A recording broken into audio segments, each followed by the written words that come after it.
la magnitud del vector resultante. Cuando uno dice magnitud, se hace referencia solamente al módulo del vector resultante. Solamente. Nosotros ya vimos, porque lo hemos dicho, que cuando se suman dos vectores, gráficamente, se aplica la regla del paralelogramo o la regla de la poligonal. Paralelogramo, supongamos que vos tenés dos vectores, que los querés sumar, esos dos. Paralelogramo ya sabemos lo que significa, ¿cierto? O sea, hay que agarrar y, bueno, hacer una paralela a un lado por el extremo de un vector, ¿cierto? Y una paralela al otro vector. Eso es una forma de sumar vectores, gráficamente, ¿cierto? Entonces te va a quedar, en definitiva, el vector resultante, este de acá. Bueno, eso ya lo sabemos ya. Ese método del paralelogramo para sumar vectores equivale también al método de la poligonal. O sea, si ponés un vector detrás del otro, entonces vos decís, el primer vector empieza acá, ¿no? Termina acá.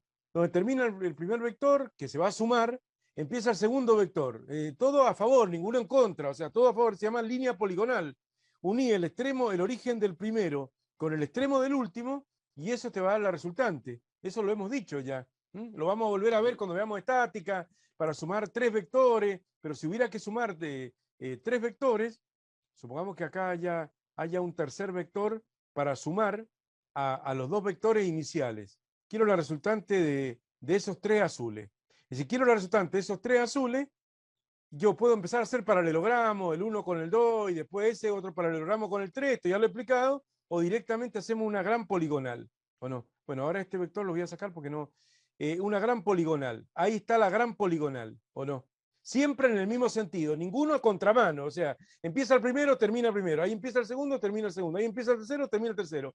Y ahora la resultante va a obtenerse directamente uniendo el origen del primero con el extremo del último. Eso lo tienen que saber. Supongamos que los vectores sean no velocidades como el barco que cruza la corriente, que eran dos vectores que simultáneamente están actuando sobre el barco, la velocidad de la corriente, la velocidad del propio motor, etc. Sino supongamos que sean desplazamiento, un pájaro que vuela de un punto a otro, de acá vuela acá, y de ahí vuela acá, y de ahí vuela acá, al punto B, y después al C, y después al D. Bueno, sumá todos esos vectores, desplazamientos, y te da el desplazamiento total del pájaro, obvio. Vamos a aplicar eso acá. Acá, estos vectores, tenemos un problema, que no están todos aplicados al mismo punto. En este punto están aplicados estos dos vectores. Después uno está aplicado acá, y otro acá. Entonces yo voy a darme la libertad de moverlos, pero paralelos a sí mismos, ¿o no?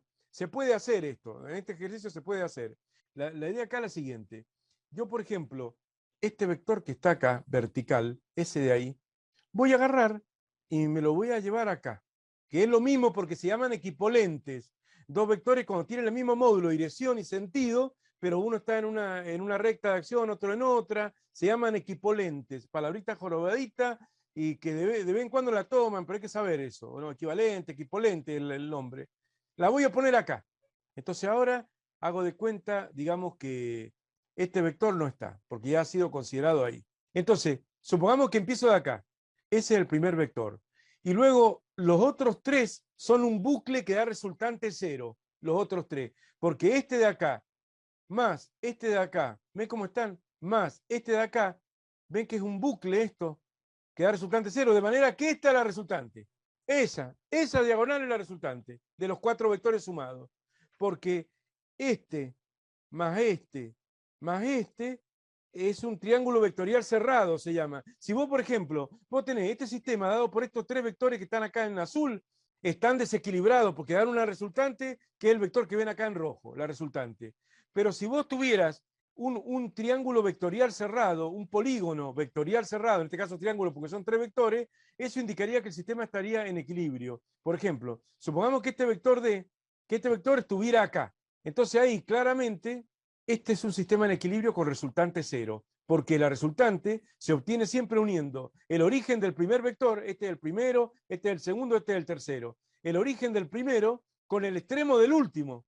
Y como coincide el origen Claro, de uno empieza con y el extremo termina del en el último, mismo es lugar. un sistema en equilibrio y da cero. Entonces eso es lo que pasa acá también. no tenés. Entonces estos tres se van y queda la resultante, ya está. Después de esas afirmaciones, esta longitud es la única incógnita, esa longitud, nada más. Entonces ahora agarro y digo lo siguiente. Acá me doy cuenta acá de que esta es bisectriz de este ángulo de 120. El ángulo de 120 grados, ese ángulo de 120 grados, que ya hemos dicho que todos los ángulos interiores valen 120, me dieron la formulita y todo para poder sacarlo, ese ángulo queda partido por la mitad ahí. Me doy cuenta porque, bueno, esto tiene una cierta simetría. Por ejemplo, mirá, voy a completar un poco este dibujo acá, voy a completar las diagonales que así lo vemos. Este polígono regular de 6 lados, ¿cierto? Que queda dividido, una vez que trazo esas diagonales, en 6 triángulos iguales, digamos, congruentes, que además son equiláteros, pero bueno, no importa, en 6 triángulos iguales. Ahí vos te das cuenta que, bueno, que estos ángulos también son iguales, son equiláteros. Y recuerden que en un triángulo equilátero los 3 ángulos valen 160. O sea, supongamos que me focalizo la atención en este triangulito de acá arriba, ¿o no? Vos ahí tenés bueno, que este ángulo es 60 y este 60 y este 60. ¿Te das cuenta? A medio simple vista, ¿o no? No sé cómo se podría dar cuenta de una manera más contundente. Bueno, sí, si querés la adorno un poco más. La manera más contundente de darse cuenta es que vos acá tenés un ángulo lleno, pleno, de 360 grados. Si lo dividís n, que es el número de lados del polígono, que es el número de triangulitos congruentes que hay acá, en este caso 6, 360 dividido 6 te va a dar 60 grados. Entonces, cada triangulito de esto, en principio, uno piensa que puede ser isósceles. Isósceles, porque bueno, nosotros sabemos que cuando hay un polígono regular, el polígono regular siempre está inscripto en un círculo. Esto lo mostré en el repaso geométrico. ¿Se acuerdan? Está inscrito en un círculo. Ahí está el círculo. El polígono regular siempre está inscripto en un círculo. Entonces, en principio, cada uno de esos n triangulitos, en principio es isósceles, porque estos dos lados son iguales. Hablemos de este de acá, que queda más cómodo, ¿no? Este de acá. En principio, lo que puedo observar acá yo es que estos dos lados son iguales porque son dos radios del mismo círculo. Y en principio, este tercer lado podría ser desigual. Podría ser un triángulo isósceles y en ese caso tendría dos lados iguales y uno desigual. Pasa para cualquier valor n distinto de 6. Para cualquier n distinto de 6, pasa que el triángulo ese es isósceles. No equilátero, es isósceles. Pero lo importante es que los 360 de acá, dividido 6, me da 60. Esto significa que cada uno de estos ángulos vale 60. Este vale 60, este de acá, ese de ahí, ese de ahí, esos 6 ángulos valen 60. Y si este es un triángulo equilátero, estos dos ángulos, isósceles en principio, estos dos ángulos son iguales, porque hay dos lados iguales, dos ángulos iguales y uno desigual. No la quiero embarullar más, pero normalmente en un triángulo isósceles estaríamos esperando que este azul sea el ángulo desigual y los dos rojos iguales. Pero como el desigual vale 60, los otros dos tienen que valer 60 también. Entonces queda equilátero, ¿o no? 60 más 60, 120 y 60, 180. Bueno, ya está. Entonces, eso es para demostrar de que verdaderamente ahí hay un ángulo de 60 grados. Ya está, borremos todo. Sigamos. Acá hay 60 grados. Ahora vamos a sacar esto, que es la resultante. ¿Qué le aplico a 60 para que me relacione el cateto adyacente con la hipotenusa? Seno, coseno, tangente. Cateto adyacente, hipotenusa. Seno, coseno, tangente. Coseno. Bueno, la trigonometría hay que sabérsela. Coseno de 60 grados. ¿Igual a qué? Acá. Cateto adyacente A sobre la hipotenusa, la resultante. Que ya hemos discutido que esa es la resultante. Entonces la resultante es igual a sobre el coseno de 60, que pasa dividiendo, ¿o no? Y eso va a dar 2, como el coseno de 60 es un medio, dividido un medio va a quedar 2 por A. Y el resultado es 2 por A. O sea, A dividido un medio, lo cual indica dividir por un medio lo mismo que multiplicar por 2, porque la fracción del divisor se da vuelta y la solución es 2A. No importa qué letra está, pero esa es la solución. O sea, los vectores cuando hay que sumarlo, se pone uno a continuación del otro, se llevan, pero siempre paralelamente a sí mismo, por lo menos sin cambiarle la dirección, porque la dirección es un elemento fundamental de un vector. No le podemos cambiar la dirección, pero en principio ni le podríamos cambiar la recta de acción, pero acá sí le vamos a cambiar la recta de acción para ver cuánto vale la resultante. El concepto del polígono regular siempre pasa porque vos tenés que considerar que hay un círculo, ¿no? En el polígono regular siempre primero hay un círculo, ¿o no? Y está inscripto, se dice, el polígono en el círculo. Entonces, bueno, te conviene agarrar, si vos tenés que trazar, supongamos que alguna vez te den 8 vectores, bueno, dibujar los ejes coordenados. Bueno, supongamos que vos te digan un octógono, o sea, en lugar de un hexágono es un octógono. Bueno, entonces, y lo tenés que trazar más o menos, y querés ver los ángulos, cómo es el quilombo de los ángulos, etcétera. Entonces, siempre decís 360 grados, que es el ángulo pleno que hay acá, ¿no?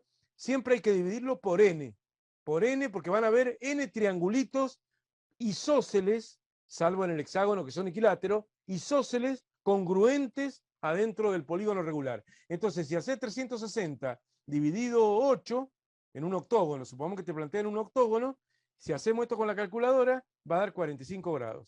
360, bueno, dividido 8 va a dar 45 grados. Entonces, bueno, evidentemente ahí tuve más o menos suerte, un poco de suerte tuve, porque, digamos, lo voy a hacer a ojo acá. A ojo, es como que lo partí en 45 grados, ¿cierto? Y acá también. Ahí te lo voy a trazar, el octógono. Estos son los 8 vértices. 1, 2, 3, 4. Bueno, los 8 vértices. Lo puedo poner en letra, no importa. Pero bueno, ahí están los 8 vértices del octógono. Bueno, y lo vamos a trazar.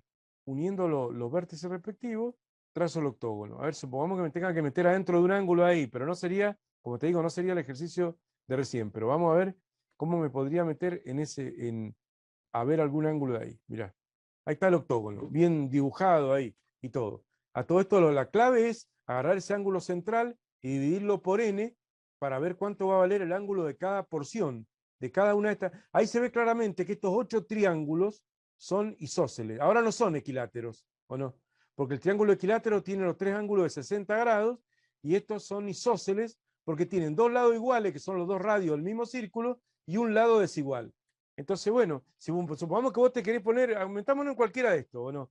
El triángulo isósceles tiene, esto lo hemos hablado, en el repaso matemático de geometría estaba, tiene 2 ángulos iguales, vamos a este de acá arriba, los ángulos iguales siempre van a ser estos dos, por la simetría que tiene el triángulo isósceles.